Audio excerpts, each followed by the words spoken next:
What is going on? Welcome to No Chill Promos. How y'all doing? Hope you're having a blessed day as always. Before I get into this burial of LeBron Breakker by the hands of Super Sami Zayn, I just want to do a quick shout out to all the subscribers to the channel and to the followers on Rumble. I am now at 80 subs. Fucking crazy. It's 20 away from 100.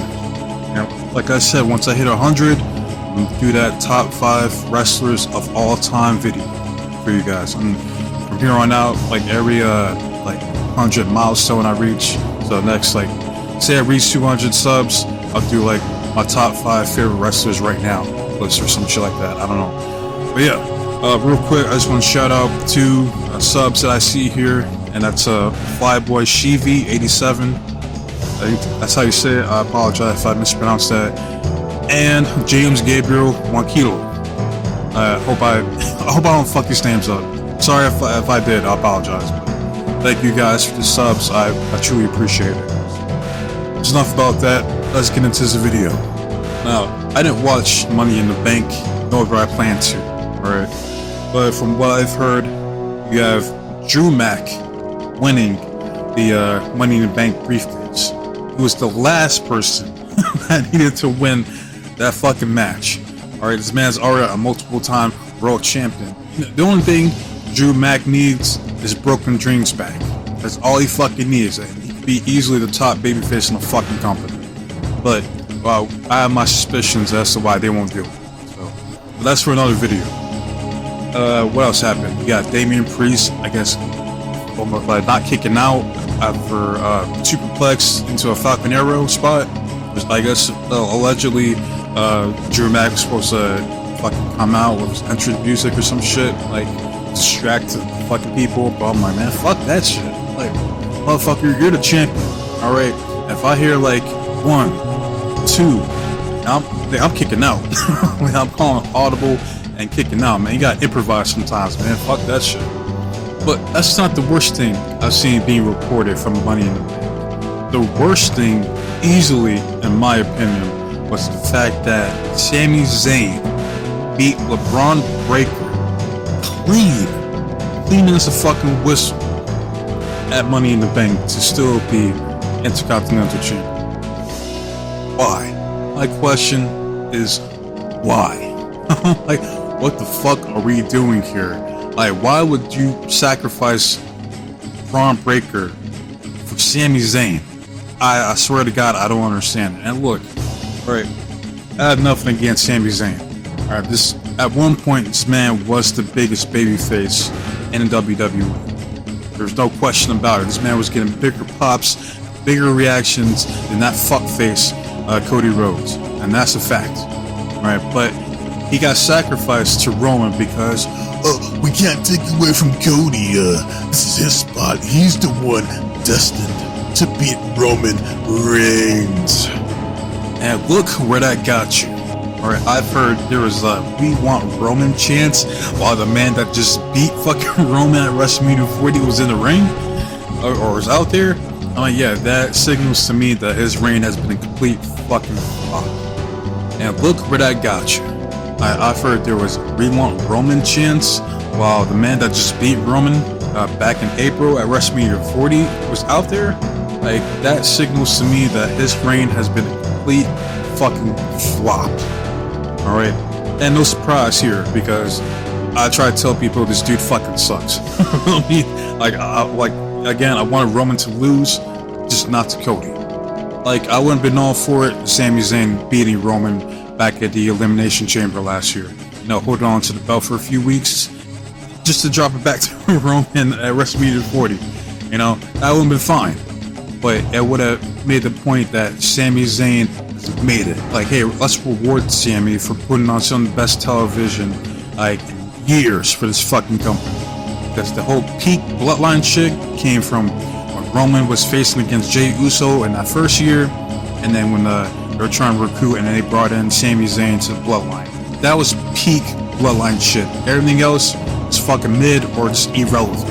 And what happened at WrestleMania 40 this year is a result of what happened at Elimination Chamber last year, right?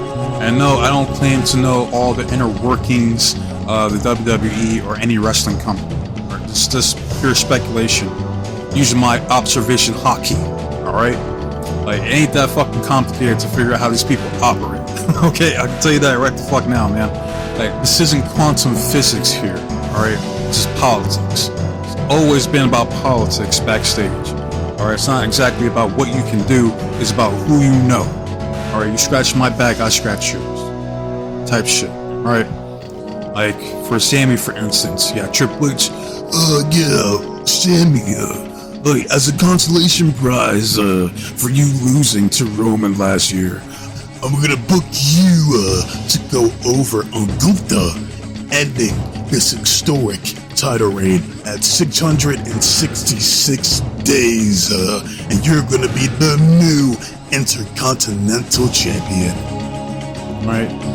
Even though Sami Zayn was trying to prove that he could be a world champion, so what good does it do to not only for him to end Gunther's reign when it shouldn't have been Chad Gable at fucking that Berlin show in Germany? Alright, I was gonna do a video about that, but I'll elaborate more on that here in a bit. But yeah, let's stick Sami Zayn right back into mid-card purgatory with the Intercontinental title. A title that he's already won several fucking times. I don't understand this logic, man. I don't fucking get it. But it's just a clear case of Triple H looking out for his boys. Alright, it's like the same shit with Damian Priest. Damian, don't worry, we're gonna have you wear the Money in the Bank briefcase last year. Because I know you have to go out your way to put over Bad Bunny, but that match was excellent. Don't worry, you will be a world champion. I will make it happen. And that's why Damian Priest goes on to cash in at WrestleMania 40, goes on to have a lackluster, mid-ass title reign as a World Heavyweight Champion. Right? I like Damian Priest. Yeah, he has potential to be cool, you know, but this whole Judgment Day shit has ran its course. Now, they could have had something when Damian Priest brought in R-Truth to Judgment Day. Alright? R-Truth could have turned heel, could have taken over Judgment Day, he could have stole Damian Priest's Money in the Bank briefcase. You have R-Truth win the World Heavyweight Championship for the first time in his career at some point. Which by then you have Damian Priest turn babyface, and you have a babyface Damian Priest be the one to take down Judgment Day. It's too fucking easy. But getting back to Super Sami Zayn and LeBron Breakker, right? I look at these two, and if I'm a booker, who would you choose to push at the top of the card, be the face of your company? Obvious answer, and the correct answer, should be Bron Breakker. You know, he has wrestling in his blood. Right? He comes from the Steiner lineage. He's athletic as shit. He's like, what, 6'1", like 220 pounds, if I had to guess. Alright, he's 26 years old. I mean, there's like nothing but potential in this man. Alright, but you're gonna sacrifice that and fuck up all the momentum that this man has built up on Raw. Like, I don't even watch Raw, but I'm seeing highlights of this man just spearing the shit out of people, man. Like Ludwig Kaiser, for instance. Alright, like, this man arguably has the best spear in the business. I remember he was wearing that t-shirt, and it's not wrong. Right? People are gonna say, like, oh, what about Roman? Like, well, what about him? Alright, you look at these two spears, you think I'm gonna choose Roman Reigns over LeBron Breakker? You got me fucked up. Okay, not a chance. Alright, like, honestly, you talk about best spears right now, it's between him and Yuta Tsuji over there in New Japan. Like, he has an underrated spear his damn self. But I still gotta get the edge to Bron Breakker right now. Like, his spears look fucking devastating. Right? That's how a spear's supposed to look. And not to mention, I believe LeBron Breakker was the best NXT World Champion in the brand's history. Right? Because back then they were trying to build up him, Carmelo Hayes, Tony D'Angelo, and Grayson Waller back then. Right? Those were like the main four. And I remember, like, I forgot what fucking pay-per-view it was, but They were like trying to showcase like, yeah, these are the guys that we're gonna go with, right? And they're all good picks. I like all 4 of them. Right, but the best, the one that has the highest ceiling, the most potential out of that group is Bron Breakker. Oh, don't get twisted. That's why Bron Breakker was NXT World Champion for over a year during his first reign, if I'm not mistaken. Like, if Shawn Michaels could see the potential in Bron Breakker, why the fuck can't Triple H? Huh? Like, I don't get it. I don't understand it. Right now, some people speculate that maybe this is Triple H being petty towards Scott Steiner or the Steiner brothers, because he, like, especially Scott, because I know, you know, like, yeah, they supposedly may have patched things up, but they're not friends by any fucking means. Like, I could see that happening. Like, Triple H is that fucking petty to where he will keep down Bron Breakker just because of the fact that he's a Steiner. But let's give it a benefit of a doubt. Alright? So, why would you have Bron Breakker lose to Sami Zayn? Like, or to what? Pay its dues on the main roster? Like, fuck that shit. Alright? Like, this man, again, he was generating buzz. Alright? Like, I see people talk about this dude. Like, yo, you see this Bron Breakker? Like, yo, like, this dude is a beast. like, cause he is. Alright? But you effectively killed that momentum by having him lose to someone that's a mid-card talent like Sami Zayn. Right? It's like, how the fuck? Like, I seen I believe it was like Sid Vicious. He tweeted out, it's like, yeah, I lost. It's like, I lost all my respect for Gunther and Bron Breakker. Like, how am I supposed to take these guys seriously, kayfabe wise, if they lose to someone like the likes of Sami Zayn? He is 1000% correct. Alright, that's why I fuck with Psycho Sid, man. Like, this dude gets it, and he's not afraid to keep the shit real. But now, I'm gonna tell you guys what should have happened. Alright, at WrestleMania 40, you should have Gunther just flat out squash Sami Zayn. Right, just beat the fuck out of him. 1, 2, 3. Still have Gunther be the Intercontinental Champion. And somehow, at some point, Chad Gable finally gets one last shot, because he's that fucking desperate to get vengeance for his family. Alright, and yeah, that title match happened at Berlin. Alright, the story being told is you got Gunther embarrass Chad Gable in front of his family, then have Chad Gable embarrass Gunther in front of his people in his homeland. Which, yeah, I know he's from Austria, but pretty damn sure his family and his people are going to be out there and supporting. Alright, so that's what I mean. So you have Chad Gable beat him, ending his historic title reign in front of his family in Berlin. That's how that story should have fucking ended. But nah. We have Super Sami Zayn be the one to beat Gunther, ending his streak on 666 days. Right? And what's the end game here for Sami? Right? He's not elevating the belt more so than Gunther did when he was the champion. If anything, he's right back to where it was. Mid-card purgatory. Okay? That's what the shit feels like. Alright, and then you're gonna feed him a man that also beat Gunther back in NXT. Like, this version of Sami Zayn ain't better than Gunther or LeBron Breakker. Okay, I can tell you that right the fuck now. And I missed the NXT version of Sami Zayn. Like, that Sami Zayn was he was built different back then. This motherfucker was doing like that tornado DDT where he like jumps through the ropes on the outside, like the turnbuckle, and hits that tornado DDT onto like someone like Cesaro. Like, I miss that Sami Zayn. Alright? Like, even that Sami Zayn, I still wouldn't book to go over Gunther or LeBron Breakker. I'm sorry. I gotta keep it 100. I can't fucking do it. Alright, not in good conscience. One of the biggest criticisms towards the WWE is that they need to build new stars, which is correct. But 100% they do. But they had 2 stars, and Lola Vice and Bron Breakker. And what did? They get fucking buried. For no good reason. For lesser talents like a Roxanne Perez or Sami Zayn. Makes no fucking sense to me. Alright? And I heard about D.I. DI. I fucking hate that theme song, and I fucking hate DIY with a passion. And I do like Tommaso Ciampa. I think there's something there. Like, I've seen him back when he was in ROH, the Sicilian Psychopath. He was the man, right? I like Ciampa, but as long as he wants to continue to downgrade himself by being associated with this trash Johnny Gargano, that he can get packed up too. Alright, fuck it.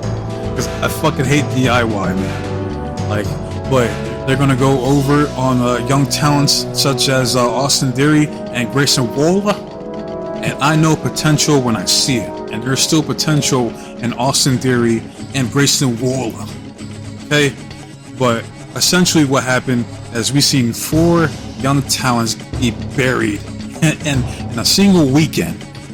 That being Austin Theory, Grayson Waller, Lola Vice, and Bron Breakker. What a damn shame. What a fucking shame. And that's why I will continue to shit on Triple H. His trash ass booking, trying to continue to get over his black and gold kiddos that casual fans don't give a fuck about. They never have, and they never will. Alright, not under his book, not under the presentation that he's trying to do. And watch them do some retarded shit like, oh, we'll just have Bron Breakker beat Sami Zayn at SummerSlam. And if they do that, then it's like, well, why the fuck can't he just beat him at Money in the Bank? And he has Sami Zayn be like, oh, since I am the former champion, I automatically get a rematch. Do the rematch at SummerSlam, and Bron Breakker beats his ass again. You know, it's fucking steamrolls him, as he should have. That's what the fuck should have happened. Alright, but no, we're gonna protect Sami Zayn. Like that, I still can't get past that. I can't fucking comprehend that. You choose Sami Zayn to go over on Bron Breakker. Just think about how insane, how ludicrous that sounds. Alright, but that's what the fuck happened. That's what happened at Money in the Bank. So because of that, I will continue to shit on Triple H as a booker, because he fucking sucks. And I need him to keep fucking up.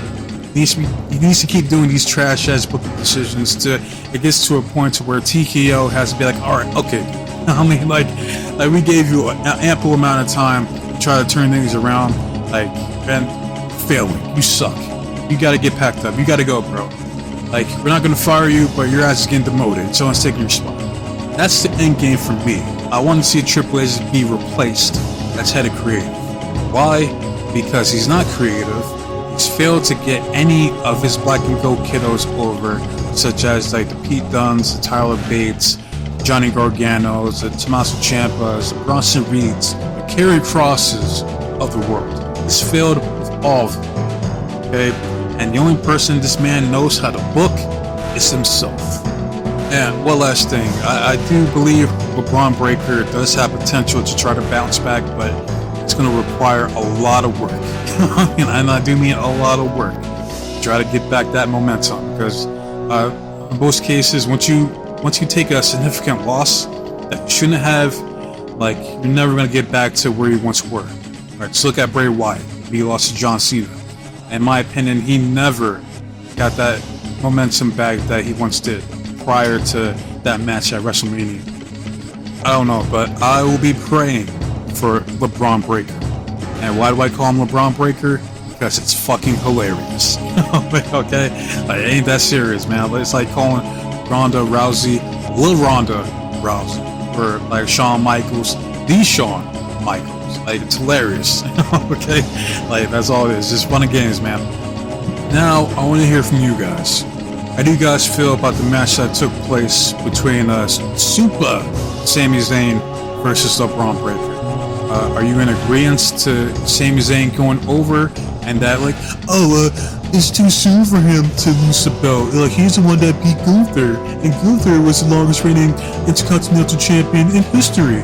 Like, such a bitch ass up, nigga. Like, we ain't trying to hear that goofy shit.